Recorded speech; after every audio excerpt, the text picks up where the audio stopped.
My name is Chris, and I'm so pleased you are joining me for another sleep story. Before we begin, close your eyes and let yourself breathe deeply as you begin to relax. Inhale and exhale, each time letting your stomach rise and fall, the breath entering and exiting at a slow and relaxed pace. Inhale for 3 seconds. Hold for 3 seconds. And then exhale for 3 seconds. Let's breathe slowly for a count of 3 once again. Inhale for 3 seconds. Hold for 3 seconds. And then exhale for 3 seconds. And before we begin the story, one last time, just like before. Inhale for 3 seconds. Hold for 3 seconds. And then exhale for 3 seconds. I hope you are feeling calm and are somewhere warm and cozy. Tonight, I want you to listen to a fictional tale, a myth, a legend, and see if you notice any truths in this old story. For this is a tale about humans and gods and non-humans, living things and non-living things, flesh and spirit. Most importantly, this is a story about dreams and reality, of one man's reality which he dreamed to life, and then a reality that was gifted to him by the goddess of love herself. Are you ready to listen to the story? Then, close your eyes and imagine yourself on an island in the eastern side of the Mediterranean Sea. The water around you is a deep, sparkling blue. It is mirroring the sky above. You know that this land is a land of history, but also a land of myths and legends. Here, warriors fought and died. Here, kings reigned and queens were passionately revered. Here, too, you stop to listen to the tales that are told from generation to generation. One of those tales is the story of Pygmalion and Galatea. It was the writer Ovid who made the myth popular in his tales of metamorphosis. And if you allow yourself to become relaxed and lie still, close your eyes, you can picture every detail of the scenes I'm about to describe to you. Long ago, when the world was young, on this magical island there lived a king. Pygmalion was his name, and he was a talented artist and craftsman. Not only did he create great works with pigments and paints, colors from the earth and nature, but he enjoyed fashioning sculptures of marble and ivory. Pygmalion would source the stone from nearby places, and he would hew only the finest, brightest, whitest marble. Pygmalion loved working with his hands, the roughness of a rock chiseled into surrender with his own tools, the geometrical slants eventually curving in rhythm. It was like crafting magic. He loved the determined sounds the hammer and chisel made as they bore into the solid rock, as they crushed deeper and chipped away at finer details. His forms took geometrical shape. When Pygmalion worked in this way, it was as if almost in a trance. It would seem that time was nothing and everything. Pygmalion would let himself be swept away into a world that only he could create, the world of his own imagination. With just his imagination, he could take something in his mind and give it form. He could bring it from the state of fantasy, an idea he only thought about silently, to a state of being, on the pedestal, a complete work of art. To him, the statues were not merely statues, lifeless and cold, but great states of being, warmed by his hands and warming his world with their presence, grace, and beauty. The island where Pygmalion ruled was beautiful enough to feed inspiration for his art. The brilliant sun warming his face and skin as he worked daily on his sculptures. The cool breeze echoing through branches and palms. The occasional song of a bird fluttering about above him. There was nothing Pygmalion loved more than to be the creator of his own world of art. Now, I know what you are thinking. Did Pygmalion have any friends? Any family? Any lovers? Well, it is possible that he had in the past. Yet, as he grew older and thought himself wiser, he came to see that not all women who threw themselves at his feet were worth his time or attention. There were, in particular, one group of women who tried to take his attention away from the arts. They promised entertainment, pleasure, and prosperity. They were the Propoetides, female inhabitants of the island of Cyprus. Although, as a youth, he had sometimes wondered about their behavior and allowed himself their company, Pygmalion soon realized that those women would only waste his time. So much chatter, so much playing. It may have been nice in the beginning, but after a few hours with the female inhabitants, all he craved was stillness and silence. Why, oh why, cannot a woman be simply beautiful and not speak her mind so often? He sometimes wondered to himself. Must they always be so loud, so talkative, so inquisitive, so annoying?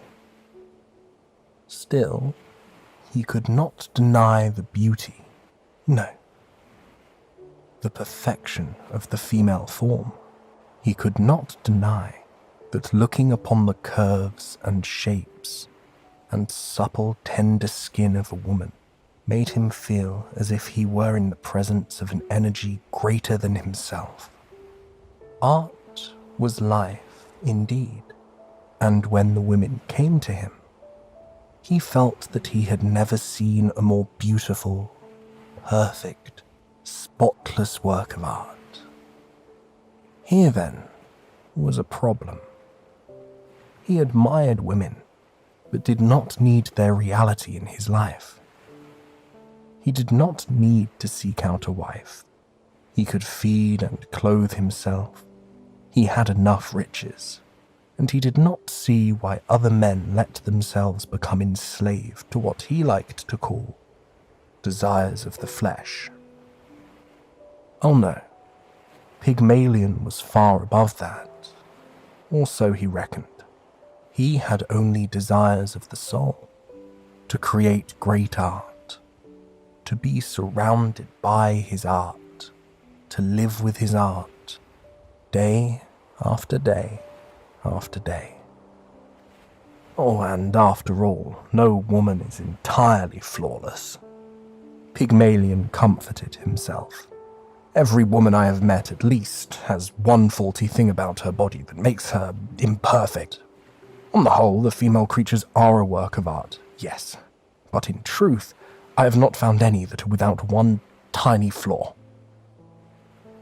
One day, on the island, as he pondered these things, another thought overcame him. Why not sculpt my idea of the perfect woman? He said to himself. Why not render the most flawless form ever known to mankind? I am Pygmalion, and it is in the power of my hands to do so. And so I shall. That night, in the silence of his sacred space, his sculptor's studio, Pygmalion went to work on bringing his idea from inspiration to birth. He started with a simple and ordinary-looking block of stone, and then picked up his tools to begin the task of the day.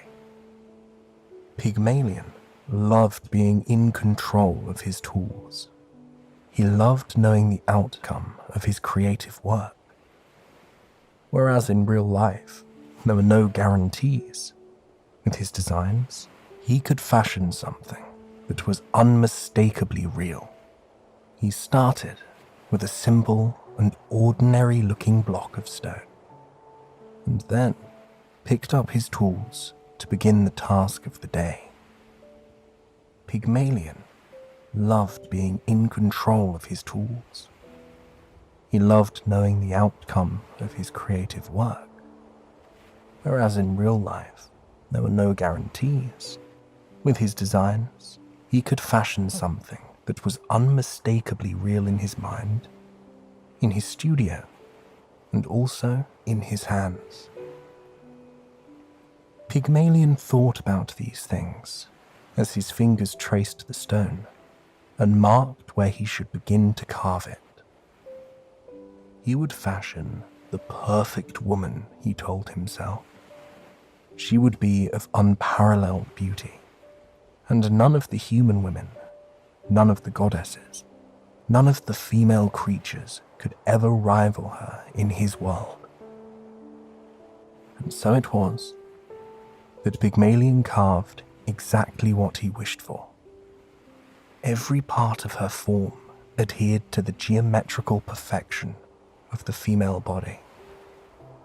Every finger, every toe, every surface of her skin seemed divine. It took a few weeks for Pygmalion to work on his new figure, and as he did so, he rarely stopped to eat, drink, or sleep. He set aside other trivialities to focus on the results of his ivory woman. And one fine day, the work was finally complete. His masterpiece. Pygmalion stepped back from the sculpture to gaze on it as a whole. He had been seeing it up close for the entire duration of his work, and this would be the first time to see his work in full perspective. From a distance, he had made it with precision and the exact dimensions of a human woman, a life-size statue. He gasped a little. The statue was immovable, yet it stirred something inside him that none of his other statues ever did. The figure, the woman, was white as milk, smooth as silk, real as day. Pygmalion stepped forward to touch the woman's face with his fingertips. Indeed, she seemed so real, so supple, so alive. He whispered to himself. A strange, unexplainable wave of emotion swept through his body. It coursed from his fingertips, traveling through his hands, his arms, and found its way to his heart. This wave turned to joy and passion. It was the strong feeling he often felt when compelled to create by an invisible force. Yet, this time, no other feelings could compare.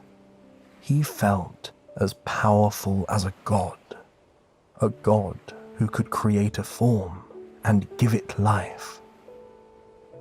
On the corner of his studio was a discarded drape. Pygmalion picked it up immediately and returned to the sculptured figure, setting it around her waist, letting it fall over her legs and accentuating her graceful curves. "I shall name you Galatea," Pygmalion whispered in her ear. "For you are as white as milk, and you give life to my heart in the same way that a mother's milk gives life to her firstborn." Pygmalion decided that his new companion must have accessories fit for a goddess queen.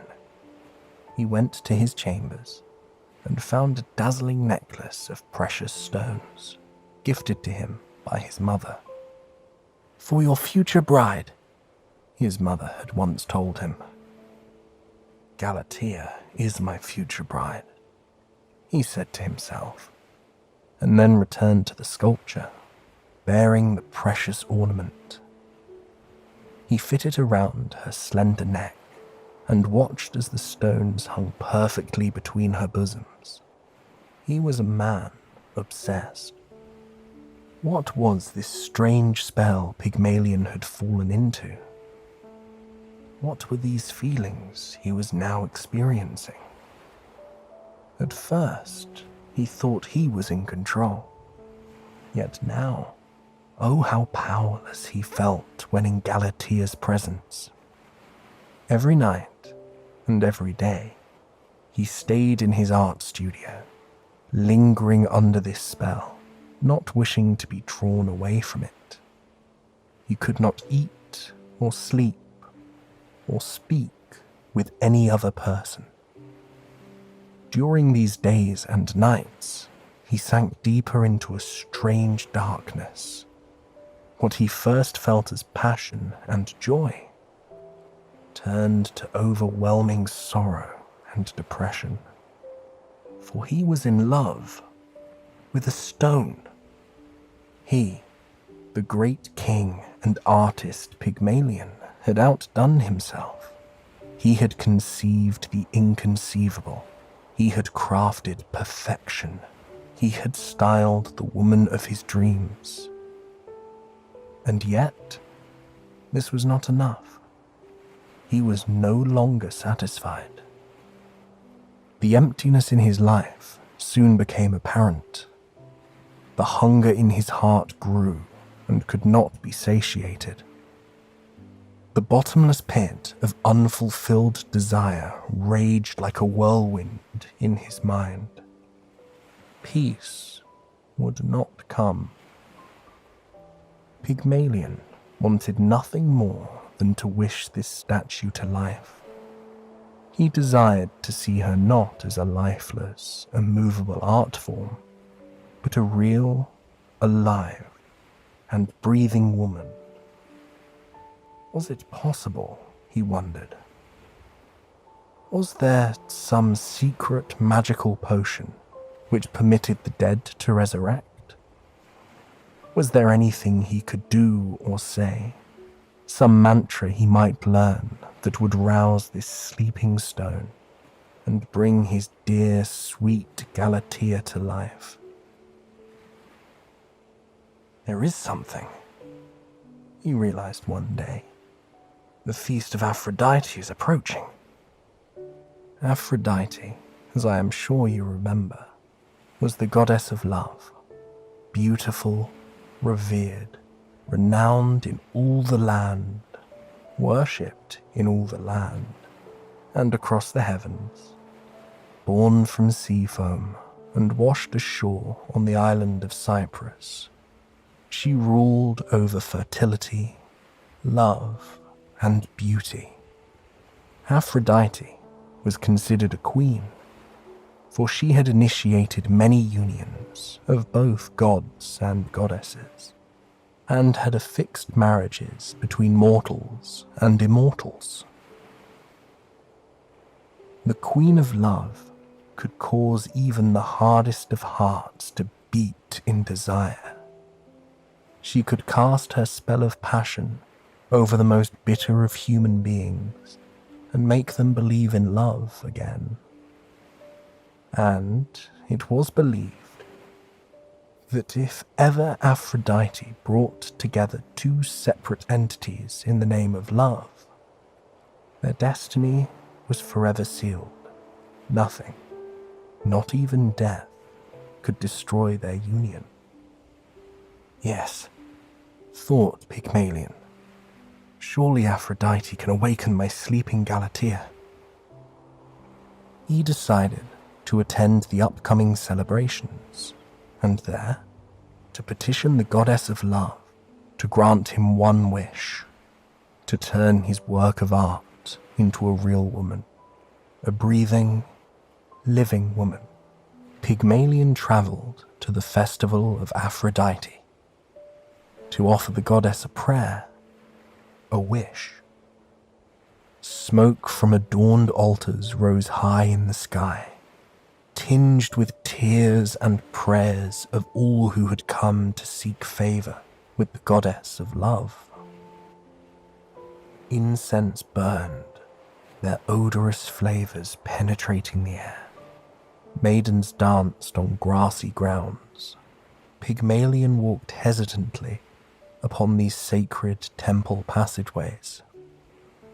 He closed his eyes to worship, and as he did, Pygmalion wept. Tears of frustration, you may assume, but in truth, they were now tears of sorrow, tears of regret.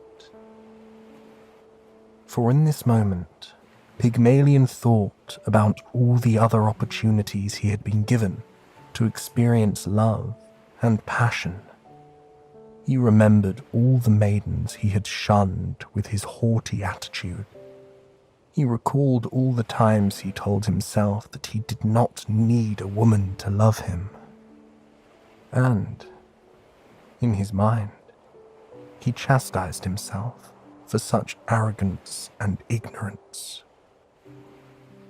Could this be my curse? He thought. To live forever, unable to receive love from the only one who possesses my heart.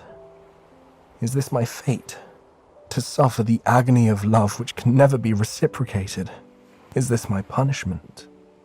To fall for my ivory virgin, to wish for her touch day and night and never be able to experience it? What torment! What heartbreak! What pain I never knew my heart was capable of bearing. Pygmalion fell to his knees in remorse and repentance. Ye gods, who can do all things, he cried. You, Aphrodite, who knows all men, their strengths and their weaknesses, I beseech you, hear my prayer, my supplication, my sin of arrogance and pride. I know now I was wrong in thinking I could live without a lover.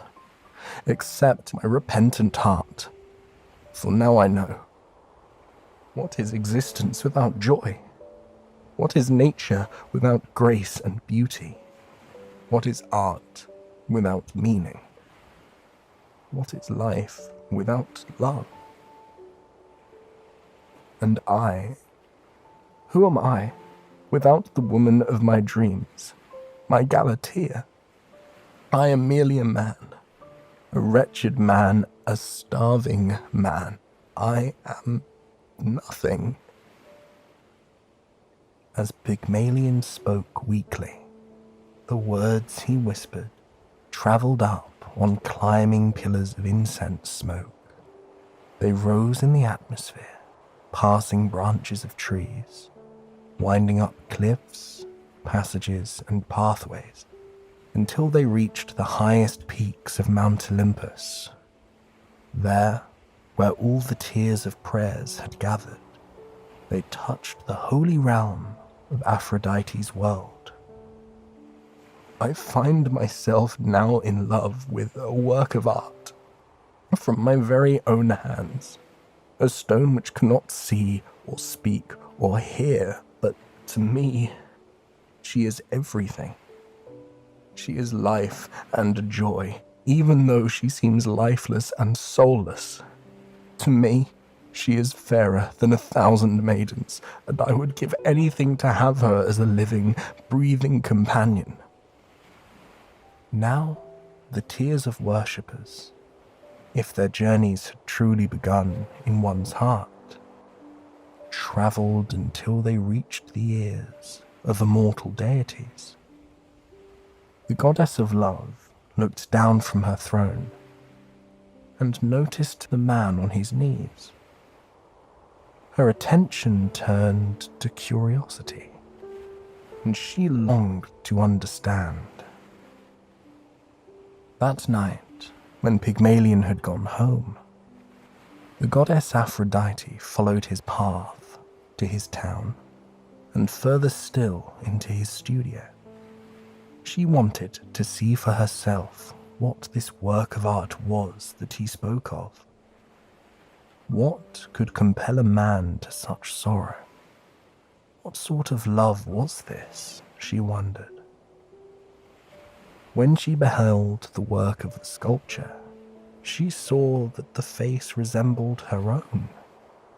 For without knowing it fully, Pygmalion had worked with his heart so deeply that the very woman he created looked exactly like the goddess of love herself. Aphrodite was moved to allay his tears and sorrows. She decided that she would grant this lifeless statue life. And so, that is what happened.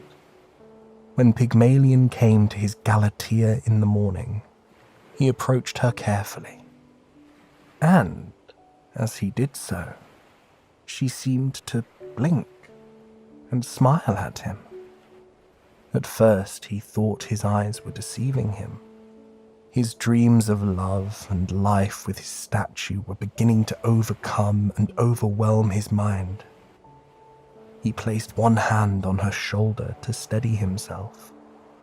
To his surprise, the skin was warm and soft to his touch. His fingers found her fingers, and he held the hand of his Galatea. As he did so, the hand moved up in response to his touch. As he gazed upon her face, he found that she was still smiling. Galatea's eyes were wide open now, and they looked straight into his soul. His hand locked in hers, he felt afraid to pull away, lest he wake from this beautiful dream. So he moved closer instead, to place his lips to her lips, to feel if they too were warm and welcoming. It was the kiss of life, he realized in that instant, in that unforgettable moment. Galatea kissed him back, breathing close to his face, her heart beat so near to his. As the moments turned to minutes, she still did not disappear. Pygmalion found that he was not dreaming. The goddess Aphrodite must have heard his prayers, seen his tears, and granted him his wish. It felt too wonderful to be true, and he still felt unworthy to be given such a magnificent gift. But it really was true, and he really was holding his deepest love. At last, she had awakened the sleeping Galatea. He had created something so perfect, so wonderful, and it had found favor in the goddess's eyes. Pygmalion swore to protect and love Galatea, to provide for and serve her as long as they both lived. Pure love blossomed between the two, and soon they were wed. Their son, Paphos, later went on to build the famous city of Paphos in Cyprus. You could say that their love lived on in the generations that came after them. If you were to visit Cyprus today, you would find a wonderful historical island. Many people still call it the island of Aphrodite. It is as intriguing as its legend. But here, it seems no one is sleeping anymore. It is the third largest and most populated island in the Mediterranean Sea, mostly sunny, with rare species of animals and plants. It also has some of Europe's cleanest beaches. You might look upon the long stretches of sand, enjoying the sun's warmth or a dip in the ocean. Perhaps you will linger over a late breakfast of freshly baked bread, goat's cheese, and a light salad of cucumber, olives, and tomatoes. Perhaps, if you go to visit someday, you too will see artists, potters, or maybe even sculptors such as Pygmalion, who work at their craft with joy and passion. If you have time, you might even visit the site of the ancient temple of Aphrodite, feeling the mystic charm which surrounds the whole island. Cyprus is an island of wonder and mystery. Yes, perhaps if you get the chance to visit someday, you will write your own remarkable story. The story of Pygmalion and Galatea is simply that, a story. Yet, it has fascinated and captivated people all over the world. The Roman poet Ovid, in his poem Metamorphoses, relates one of the oldest, most complete tellings of the tale. The legend also inspired many artists. Jean-Léon Gérôme, whose depiction is widely remembered, George Bernard Shaw's version of Pygmalion was also the inspiration for Alan J. Lerner and Frederick Lowe's musical My Fair Lady. And there are many folks who believe it was the original idea for the famous story of Pinocchio, a wooden puppet that comes to life. As you drift off to sleep tonight, I wish that you take from this story whatever you will. We all know that sometimes love is strange. It cannot always be explained, nor are feelings of passion justified. Do you have dreams that you wish you could see come to life? I wish you a restful sleep and a calm, caressed by soothing thoughts and warmed with hope for tomorrow. Good night, until next time.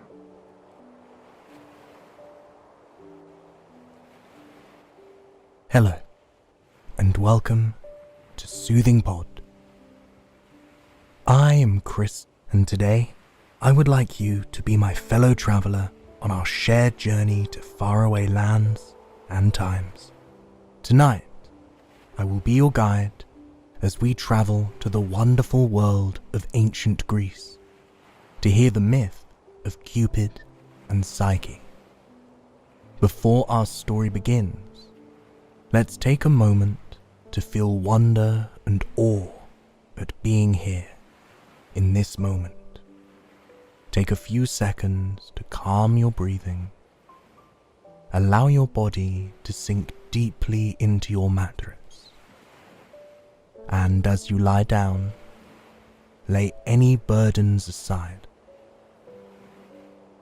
Allow yourself to revel in this ancient story, a tale of forbidden love and passion.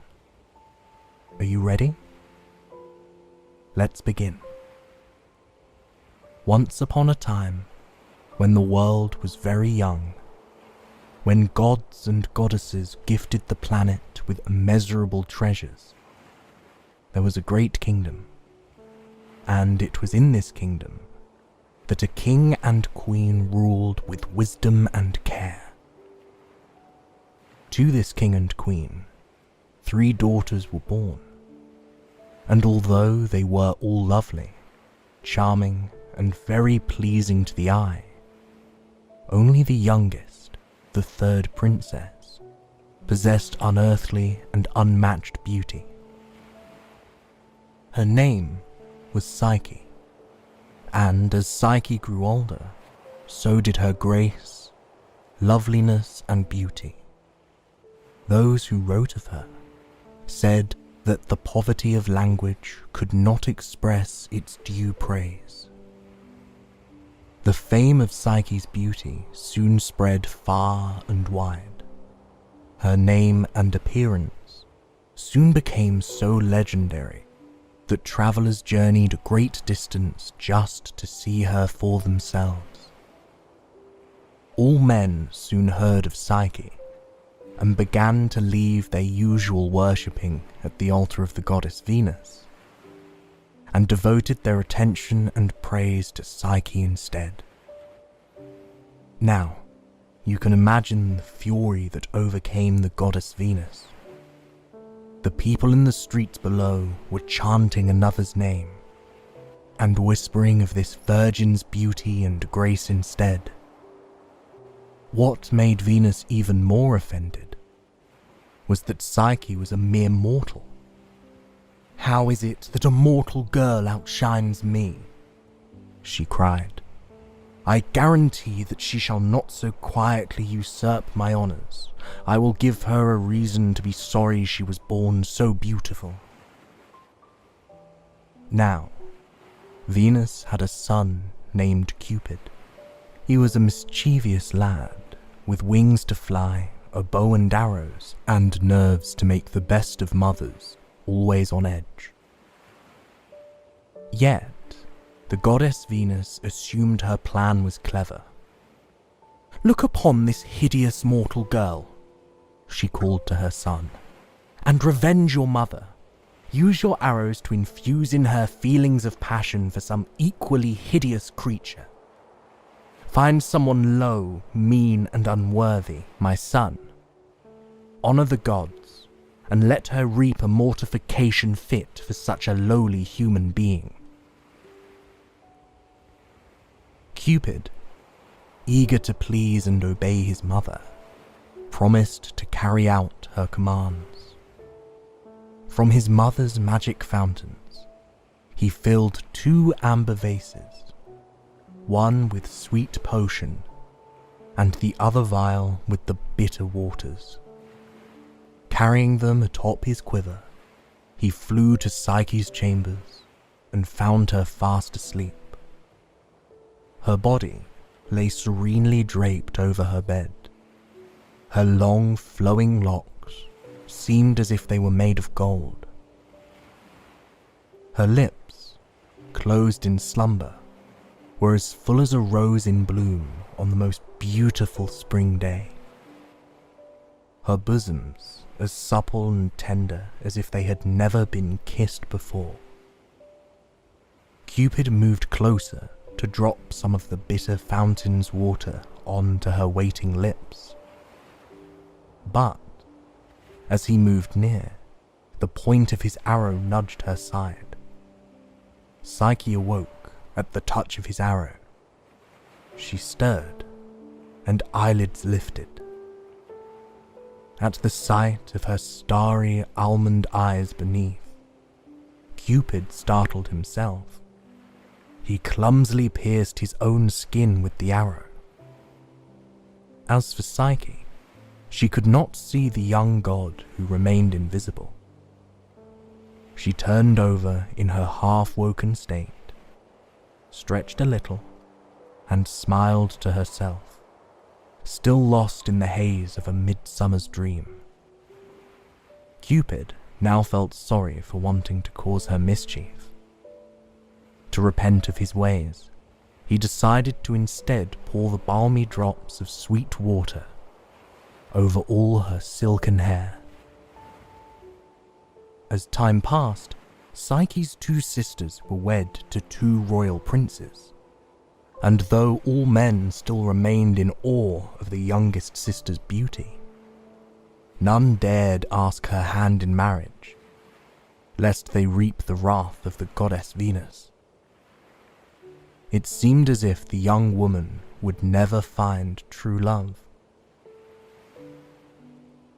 When her parents turned to the oracle of Apollo for a consultation, they indeed received an answer. However, it was not what they had expected. The virgin is indeed destined to marry, yet not to just any mortal. Her future husband is a monster who awaits her on the top of a great mountain. A dreadful decree indeed. The king and queen were inconsolable. The people of the land wept with dismay. It was Psyche herself who decided to bear the burden willingly. "I am the victim here," she told her parents, "and I submit to my fate. Lead me to the mountain of my unhappy destiny." Her parents were heartbroken, but they saw no way out of fate's hands. They prepared a royal procession to carry her up the mountain. When they had reached its summit, the king, queen, and all the people returned home, heavy with sorrow. Psyche stood, trembling with fear, on the ridge of the mountain. Her eyes soon swelled with tears. The evening wind grew cold, the mountain air dark, but the grass beneath her feet was soft, and she finally settled down to sleep.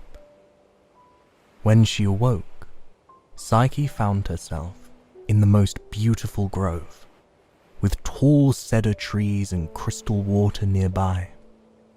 She felt refreshed from her nap and decided to wander. Presently, she came to a magnificent palace. Its golden pillars were welcoming. Everything inside filled her with awe. There was great framed art, diamonds and treasures on display. As she stood there in amazement, she heard a voice. "My lady, all that you see is yours. We are the voices of your servants. We shall obey all your commands and fulfill all your wishes. A warm bath and supper are waiting for you." Amazed, she looked around, but Psyche could see no one. The voices continued, and she followed. They led her to a wonderful bath, refreshments, the finest wines, and a table spread with all manner of delicacies she had never imagined nor even tasted before. There was even music, played by invisible performers. She recognized the sound of a lute and a harp, and then a wonderful harmony of angelic voices. After her meal, she retired to her bed, and there, in the darkness, her awaited husband came. Although Psyche could not see him in the dim shadows, she knew that he probably intended it to be this way. His kisses and caresses were not at all monstrous. In fact, he was so gentle with her that he awoke a new passion in her body. And as the nights passed, and he continued visiting her, the passion touched her heart as well.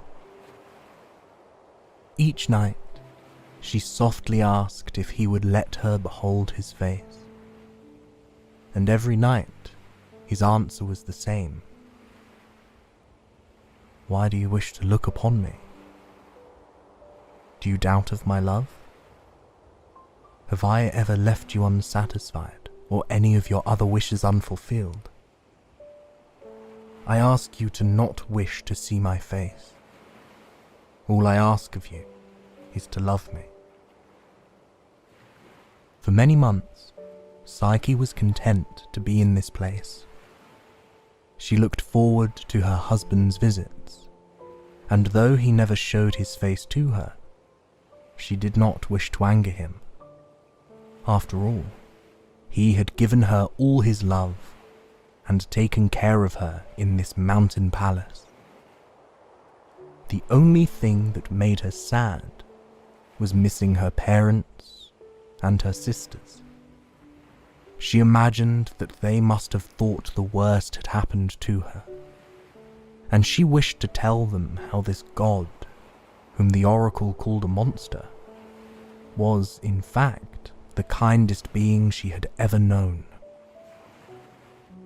One night, she told her feelings of loneliness to her husband, and, realizing her distress, he agreed to let her sisters visit the mountain.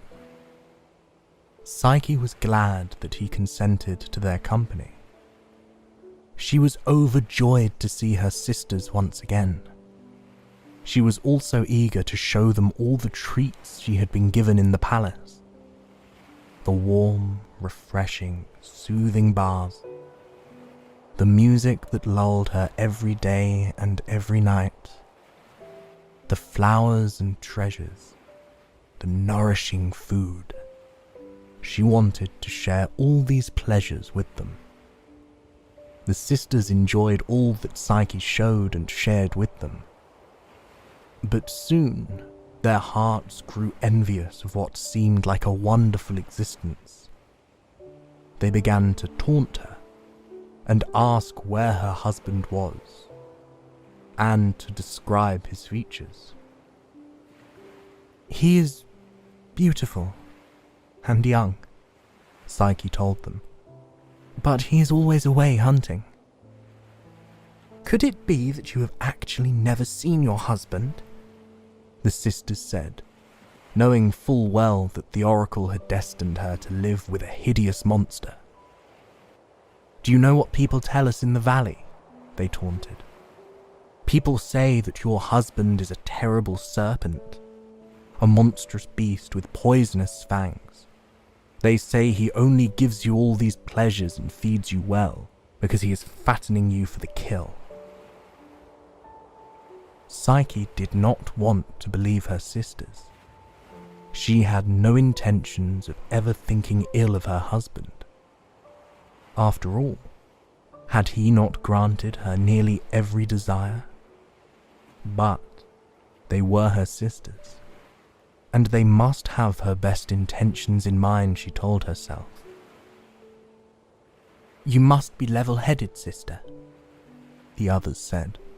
"Take our advice. Arm yourself with a sharp knife and lamp. Hide them in your bed, and when your husband is asleep, you may light the lamp and look upon his face. Then tell us whether the rumors we have heard are true or not. If they are true, cut off the monster's head. Do not hesitate to save and free yourself." When the sisters had left, Psyche thought over and over about their words. She wondered whether they were right, and in the end, her curiosity got the better of her wits. Psyche did as her sisters suggested. When moonlight fell, she prepared the lamp and the sharp knife. She waited in the dark for her husband's habitual visit. She enjoyed his kisses, his touch, his warmth. She gave to him the best of herself, and she received endless pleasures in return. That night, Psyche made love to her husband more passionately than she had ever made love to him before. And, as always, he was gentle, compassionate, and caring as he held and caressed her. When she was certain that her husband was asleep, she lit the lamp. Under the amber glow, Psyche could finally see her lover's face. Yet, to her surprise, there was no hideous monster lying there. Instead, a beautiful man with swirls of hair cascading around his strong ivory-coloured neck, a body as toned as the chiselled Mount Olympus, and on his bronzed shoulders, dewy wings with silvery feathers. It was the most magnificent, most beautiful sight Psyche had ever seen. She raised the oil lamp a little to get a closer look. Yet, as she leaned in, a drop of the hot oil fell onto her husband, burning him. Cupid awoke, startled at the sight of his wife with a knife in her hands. In self-defense, he jolted out of the bed, flapped his wings and took flight. At once, he escaped out the window, angered that Psyche had betrayed his trust and tarnished his love.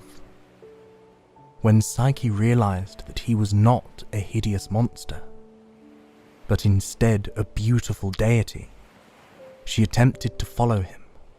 She perched herself on the window and called to him to return. But, in doing so, Psyche slipped, lost her balance and fell to the ground below. Cupid beheld her mid-flight and felt anger and contempt. "O foolish Psyche," he called, "is it thus you repay my love, after I disobeyed my mother's commands and made you my wife? Will you think me a monster and cut off my head?" And, in his heart, Cupid wept to himself. "I do not wish to punish you, sweet Psyche, and so I inflict no torment upon you than this. I leave you now and forever, for the truth is, love can never live with suspicion." With that, he flew away, up, and far into the realms of a dimension where Psyche could no longer behold his face. She remained a long while on the ground, weeping, mourning her loss, and wishing that she were never so curious or so trustworthy of her sisters. We've now come to the end of our story time, and it's soon time for me to say goodbye. I hope you enjoyed this tale, even though it was just the first part of a long and challenging adventure for our hero and heroine.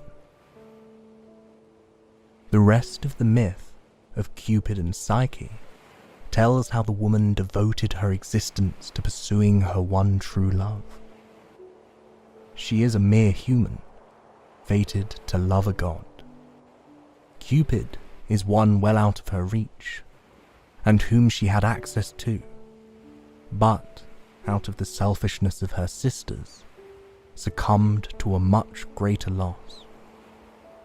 Towards the end of the saga, we find Psyche asking the goddess of grain, Ceres, for her advice. She instructs Psyche to surrender herself to Venus. The goddess Venus gives her seemingly impossible tasks and challenges to complete. And so, Psyche goes on an odyssey of her own to win back the goddess's favour. Unknown to Psyche, Cupid remains by her side throughout, invisible, yet always there to aid her. Unlike many other Greek tragedies, this is one myth with a happy ending. Venus allows Psyche to become a goddess, and the two lovers are wed in the realm of paradise. You see, this is a love story, but it is also a telling of Cupid, also known as Eros or desire of our spirits, and of Psyche, the soul of our human beings. It is a tale of what happens when both our spirits and bodies are overcome with passion, and how we can live so as to make them both united as one. Perhaps, if you come back another night on Soothing Pod, I will tell you another tale. But for now, I wish you sweet journeys in the realm of dreams, a warmth in your heart and mind to comfort you as you sleep. Thanks for joining me, and good night.